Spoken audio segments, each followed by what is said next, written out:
Et je viens de poser une vis et je sais plus où. Et merde. Ça c'est un fail.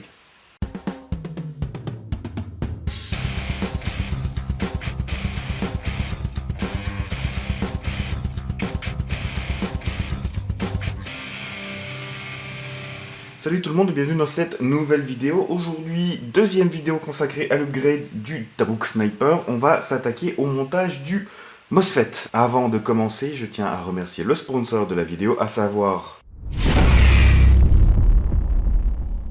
Déstockage Games, qui me fournit donc ce MOSFET ainsi qu'une grosse partie de l'upgrade destiné au Tabuk Sniper. Donc merci à eux.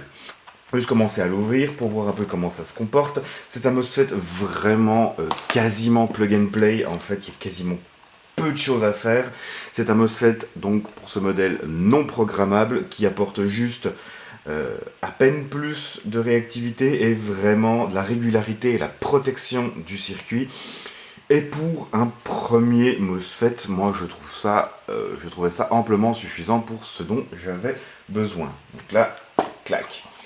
Donc il n'y a pas de notice avec. Si vous voulez une notice, il suffit de flasher le QR code qui est ici et vous devriez avoir tout ce qu'il vous faut sur le site de Seagate. Donc on a un câble simple, ce qui ne nous servira pas, un câble double qui va nous servir, le MOSFET en lui-même et un set de connecteurs DIN avec un petit peu de gain thermo. Et c'est à peu près, c'est tout ce qu'on a dans la boîte. Donc là, le concept est assez simple. Le MOSFET est bien protégé dans une grosse gaine thermo transparente. Et on a tout ce qu'il faut parce qu'il va falloir changer la connectique de notre batterie.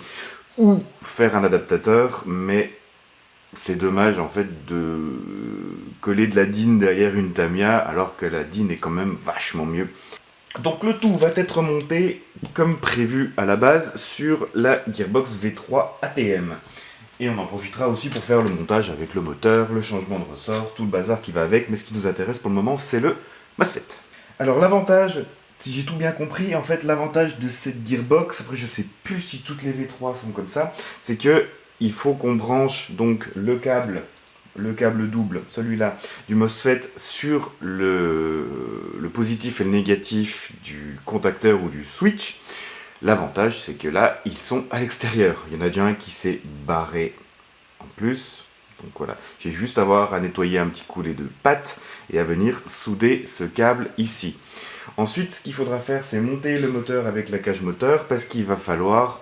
Donc cette prise viendra au MOSFET et ensuite il va falloir connecter le plus, le moins du moteur jusqu'au MOSFET et ensuite on pourra relier la batterie. Et là, normalement, on sera bon.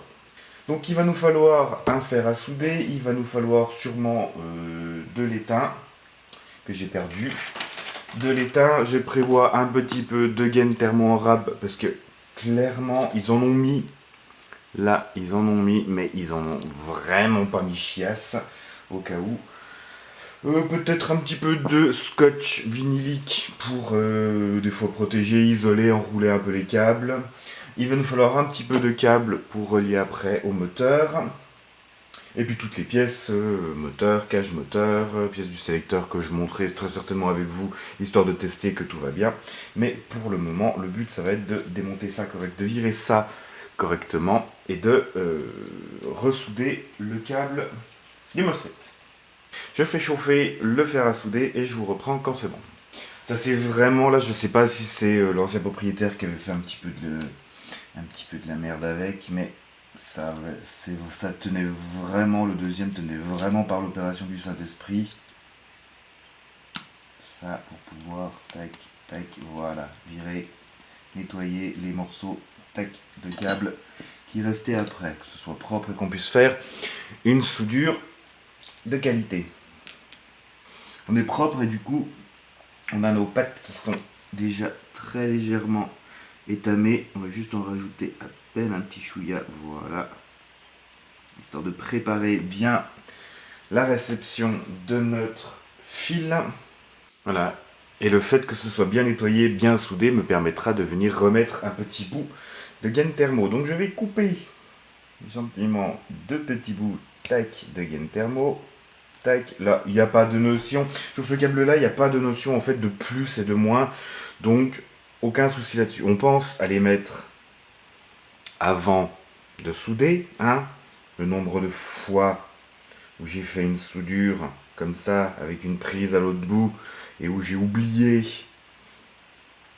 de mettre la gaine thermo, on n'en parle même pas. Et normalement, les câbles ont l'air d'être pré-étamés, donc on a juste à venir présenter ça. C'est vraiment fin par contre comme câble. Chauffer un petit coup notre étain. Clac. On tient, ça prend clac. Et d'un, rien pareil au niveau du deuxième. Je suis dans le cadre si je fais ça. Je suis moyen dans le cadre, désolé. Mais le but là, c'est juste de venir souder sur nos deux pattes. Voilà.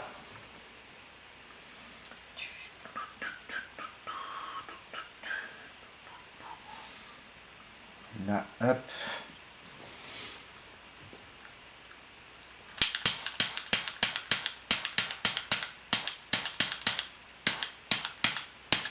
Tac. Notre gaine thermo, on va plier, tac, nos câbles. Tac, voilà.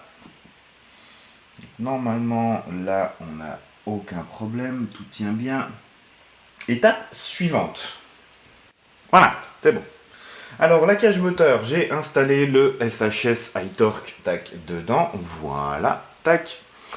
Donc, impeccable. J'ai juste, comme je disais, récupéré la petite plaque, la ronde mais pleine de l'ancien moteur.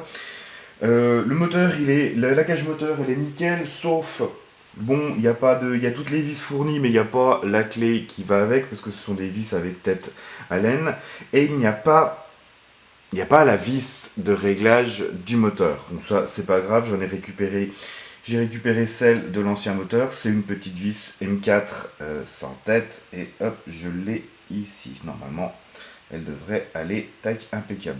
Voilà. Bon, ça, je vais juste la présenter, la mettre ici, histoire de la voir et d'être sûr de ne pas la perdre d'ici là. La cage moteur est installée, j'ai juste à peine un tout petit peu galéré parce que les trousses sont pas ultra alignées d'un quart de millimètre en fait, mais en jouant un peu avec les deux pièces, ça s'est vissé impeccable. Du coup là, il n'y a vraiment plus un pet de jeu. On a la marge pour régler notre moteur, et ça c'est bon. Maintenant il faut qu'on vienne se connecter avec un plus, un moins au moteur, et qu'on aille connecter ça à une DIN pour venir brancher ça au MOSFET. De toute façon, il faut que la batterie ait le connecteur femelle. Donc on va venir brancher le mâle ici pour venir brancher dans le femelle du MOSFET pour ressortir par le mâle du MOSFET et aller aux femelles de la batterie. La question qui se pose, connexion sur le moteur. On soude ou on met des connecteurs. Pour ça, pour la facilité de démontage, le fait qu'il n'y ait pas besoin de tout enlever de tout démonter, pas comme une M4 par exemple, de démonter le moteur pour sortir la gearbox et tout, je suis partisan pour souder. En plus, une soudure aura toujours une meilleure connexion, un meilleur transfert d'électricité qu'un connecteur. Donc clairement, je vais souder. Donc comme précédemment, je vais venir, hop, pré-étamer mes pattes. Mais bon, voilà. Pré-étamer ça, c'est juste mon fer qui était... C'est juste que j'ai pas laissé assez chauffer. Tac, et là, donc on a notre positif. Tac, là pareil. Tac. Et je vais faire exactement la même chose au niveau de mes câbles, et on se retrouve pour la soudure. Ok, donc là, par contre, pas besoin de penser à mettre la gaine thermo avant, vu que de toute façon, on va couper le câble et qu'on pourra de toute façon la passer toute seule après. Donc là, petit point rouge positif.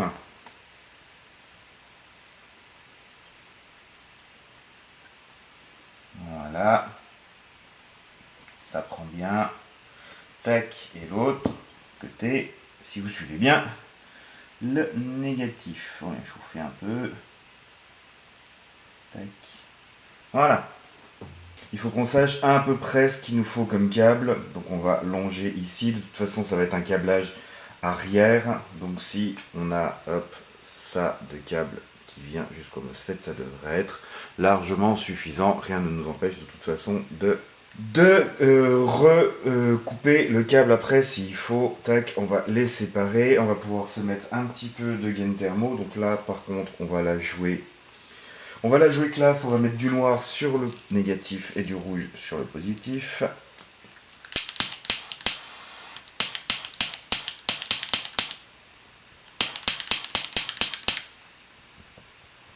Voilà, impeccable.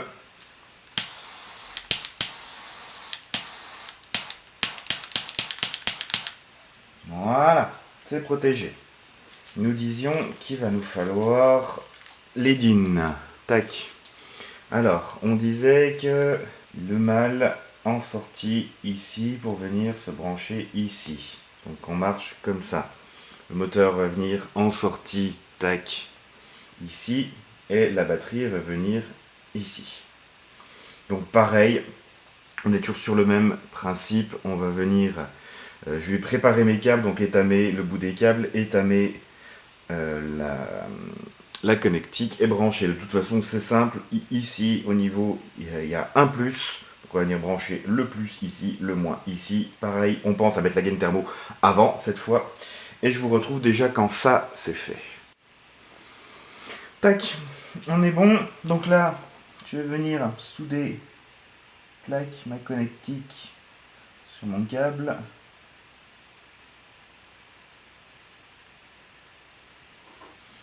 Hop, petite astuce, des petites pinces comme ça pour tenir l'objet que vous êtes en train de manipuler. Clac, là on va changer de côté. Clac, clac, voilà. Très pratique. Tac, normalement ça a l'air d'être bon. C'est parfait. Tac, on va venir mettre notre gain thermo, tac, jusque là. Clac et clac, voilà. Chauffer ça directement. Donc moi je fais ça avec un petit chalumeau. La gaine thermo, c'est pas l'idéal, mais en fait mon décapeur thermique chauffe trop pour ça. Là, le but, ça va très bien avec ça. Il faut juste pas rester dessus quoi. Clac. Il va doucement, par petits à-coups. On chauffe pas et tout au même endroit. Et c'est parfait. Voilà. Et ça va donc venir se brancher, clac, au cul du MOSFET. Clac, comme ça. Tac. Hop. Et donc, l'autre prise, les petits câbles qu'on a mis en premier vont venir se mettre ici. Apparemment, il n'y a pas de notion de sens. Donc, tant qu'à faire, vu que j'ai vu que il y a une partie exposée ici, on va plutôt la mettre à l'intérieur, histoire de tout protéger. Tac, voilà. Donc là, techniquement, notre MOSFET est installé. Pour tester, j'ai fait exactement ce que je vous disais de ne pas faire. J'ai juste rapidement fait un petit adaptateur DIN vers Tamiya pour brancher ma batterie, histoire de vérifier que tout est bon. Donc là, c'est relié au moteur, c'est relié à la gearbox ici, et normalement, voilà. En plus, mon moteur a l'air d'être calé au poil. Donc là, ça fonctionne. Donc je vais pouvoir modifier ma batterie. La modif de la lipo. Ce que je vous conseille clairement de faire, normalement une Tamiya comme ça, vous voyez, si vous tirez un petit peu gentiment sur le fil, il devrait sauter du connecteur. Ça permet vraiment d'y couper à ras et de perdre le moins de câbles possible. Par contre, ce que je vous conseille vraiment de faire, c'est d'en sortir un, de le préparer, de le souder et ensuite de faire la même chose avec l'autre. Ça évite d'avoir les deux câbles à nu comme ça, avec les deux parties métalliques qui peuvent se toucher et venir faire un petit peu des étincelles. Donc là on va juste, clac, couper là à ras, tac, du connecteur. On va dénuder ça, clac, on va hop, tournicoter à peine un petit peu le câble, histoire qu'il bouge pas. Venir le pincer avec ça. Tac, histoire de pouvoir venir l'étamer un petit coup rapidement. Tac, voilà. De penser à mettre la gaine thermo. Hein, toujours, on y pense. Pour pouvoir venir souder ça sur le négatif. Tout comme toujours, c'est marqué pas moyen tellement de se planter. Venir, hop, tac, ça c'est bon. On amène tout de suite, clac, la gaine thermo dessus. Comme ça, on protège et on isole. Voilà. Je fais pareil avec le plus. Je reviens et on teste. Voilà, tout est terminé de remonter correctement. Donc, on a nos deux petits câbles noirs qui partent depuis les bornes du connecteur à l'extérieur de la gearbox qui viennent jusqu'au branchement ici du MOSFET. Notre plus, notre positif, notre négatif qui viennent jusqu'à la Tamiya mâle du MOSFET ici. Et on a la batterie dont la connectique a été changée en Tamiya femelle branchée ici de l'autre côté du MOSFET. Là, tout fonctionne. Impeccable. Aucun souci au niveau du montage. J'ai testé avec les pièces du sélecteur de tir. J'ai quelques petits soucis au niveau du semis. Donc ça, ce sera vraiment à ajuster en fait au niveau du... quand je remonterai la gearbox dans le corps. Moi qui ai un niveau technologie collège en électronique, ça a été vraiment ultra simple à monter et il n'y a aucune difficulté particulière à part de faire des soudures à peu près propres et que de ne pas oublier de mettre la gaine thermo, de faire ça vraiment propre pour pas risquer qu'au moindre branchement, débranchement, la connectique, la soudure saute. Voilà, c'est le seul truc qu'il y a à faire attention, mais c'était vraiment facile à faire.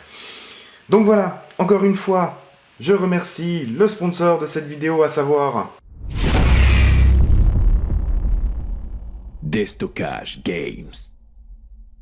Pour m'avoir fourni ce MOSFET, ça a été vraiment une partie de plaisir à monter. Si vous avez des questions, n'hésitez pas à le faire dans l'espace commentaire de la vidéo. N'hésitez pas à consulter la playlist dans le petit i au coin de votre écran pour tout ce qui est relatif au Tabuk Sniper. Sur ce, je vous dis encore une fois, n'hésitez pas à commenter, à partager, à liker, à vous abonner à ma chaîne si ce n'est pas déjà fait. Merci d'avoir regardé. Salut, airsoftez bien et à la prochaine.